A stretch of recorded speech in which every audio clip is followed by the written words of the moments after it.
Hey everyone, and welcome back to my channel. Today's video is me sharing with you what I've done to make my move easier. So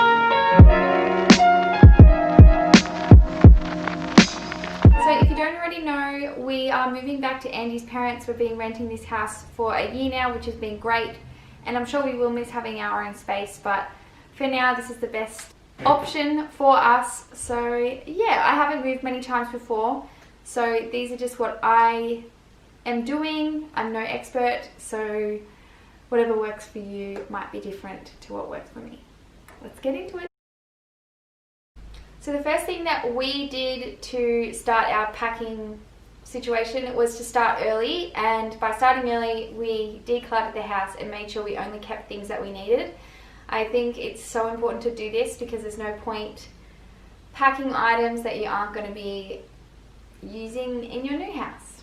I will link one of our decluttering videos here for you guys to check out if you want to know how we do that in a bit more depth, but really it's just important to declutter so you're not carrying things for no reason. We got rid of so much stuff that I've been wanting to get rid of for so long, especially Andy's stuff, which is exciting, and I feel like there's a bit of a sense of urgency, and also you feel like you really do get pushed to throw things out that you really don't need, because it just makes your packing process easier.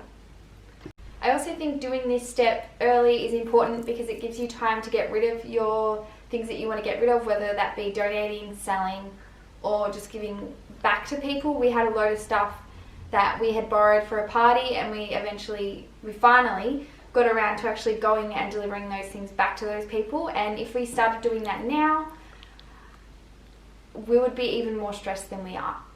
But I do want to be real with you all and mention that it is Thursday today and we move on Saturday, and we've done no actual packing. Well, we've packed a few bits and pieces and we've taken a car or two to where we're moving to. We're pretty lucky that because we're moving to Andy's parents, we can take boxes there randomly, but we haven't really done much. But yeah, so I definitely recommend that you guys start early to save yourself the stress. But I've been busy with work, busy with uni. If you go to uni, you know that the end of semester means everything is due in the same week. So another reason why starting early is important is so that you can collect boxes for free. Don't pay for boxes. Literally, you can do someone else a favor by taking boxes off their hands, and you can save money in the process, which is amazing because student life, ain't nobody got time spending money on boxes. But yeah, all I did was put up a simple Facebook post, just does anybody have any boxes that they want to get rid of, and I had multiple people say that they did, and as you can see we got a fair few for $0. So this brings me to my next thing that I think is important, and that is using different objects and items around your house to store things.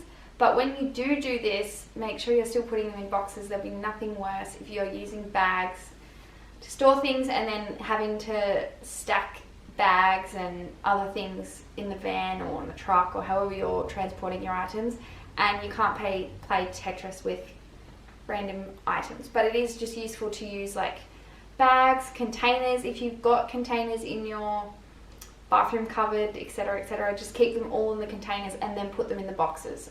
Also, I will just mention some hacks that I like using when I'm packing. So I'll be using garbage bags over my clothes. I'll literally just put a hole in the top of the garbage bag, put it through, and then all of my clothes will be protected while we're transporting them. I'll probably take them in my car, so it's just an easier way to keep them all in the hanger and not have them ruined or get dusty. You can also use paper plates inside your, like in between your ceramic plates, just to keep them safe and you're packing two things at once.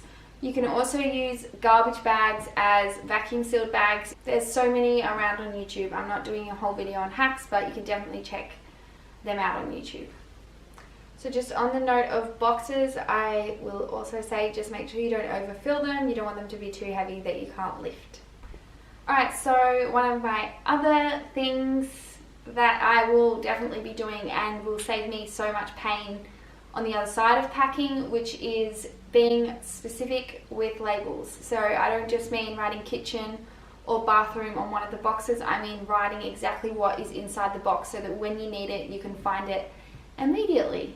With this, I would also just say pack in sections. So start with one room, do one room, and then move on to the next. Sometimes people, you might like to do a bigger area and then a smaller area, just so it feels like you're getting through more and it's not really painful to get through.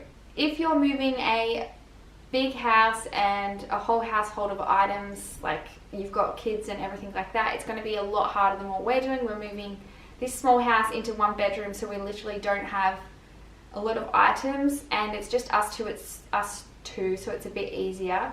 But you could also try using a moving index and just create a sheet of paper that just tells you what's in every single box, so that people that are moving with you, or if you've got removalists, etc., they can know exactly where everything's going to go and what's in where. So the final thing that I'm hoping to do, and I definitely recommend that you all do, is stress less, which is so much easier said than done, but honestly it's going to save your life. All you need to do for this is pack an essentials bag. So everything that you feel like you're going to need within the first 24 hours, if not less, as soon as you arrive at your new house. So that can be things like your toothbrush, towels, you can have a shower. I will be putting in our bed sheets just because I'll want to be making that straight away. I don't want to wait to sort through boxes to get the sheets that I want to put on. And I think that's about it. Definitely some toilet paper, because that doesn't always come in the house that you're arriving in. And the second thing that I would suggest is organize a shopping delivery. So just all the essentials that you don't already have that you could use for the first night for dinner or the second night for breakfast. Second morning for breakfast. And just a little extra tip is make sure you're up to date as best you can on your washing, and eat as much food as you can out of your pantry, especially milks, you know, all that refrigerated stuff. You probably don't want to be carting that around, so just eat as much as you can. Eat all the snacks. I know this one was a quick video, but thanks so much for watching, and if you like this video, give it a big thumbs up, and good luck moving. Bye!